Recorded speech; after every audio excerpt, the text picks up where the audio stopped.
चुनाव 2024 की हलचल भी खत्म हो गई। 40 दिनों का ये चुनाव काफी ऐतिहासिक रहा। इस चुनाव के नतीजों को देखते हुए ये कहा जा सकता है कि सामने वाले को कभी कम नहीं आंकना चाहिए। और इस चुनाव में ये भी देखने को मिला कि कोई जीत कर भी हार गया और कोई हार कर भी जीत गया। इशारा तो आप समझ ही गए होंगे कि किसकी बात हो रही है। वैसे समझदार को इशारा ही काफी है।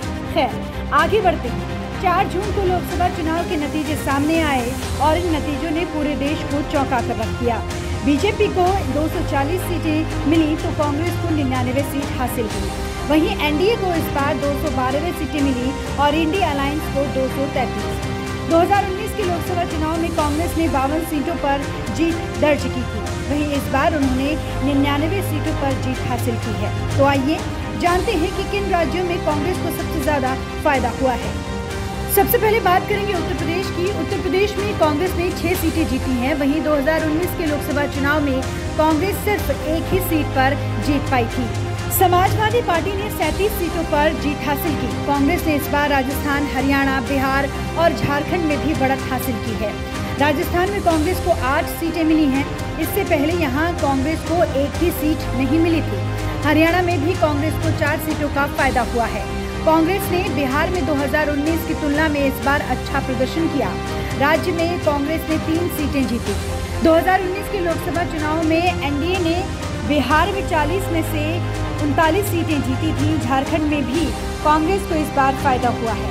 इस बार राज्य में कांग्रेस ने 2 सीटें जीती हैं। वहीं दूसरी ओर महाराष्ट्र में कांग्रेस को सबसे ज्यादा फायदा हुआ है। यहाँ पर उन्होंने 13 सीटों पर जीत दर्ज की है। इसके अलावा कर्नाटक में भी कांग्रेस ने बीजेपी को झटका दिया। उन्होंने यहाँ से 3 सीटें जीती हैं। इस बार उन्हें 8 सीटों का फायदा हुआ, जबकि बीजेपी को 8 सीटों का नुकसान।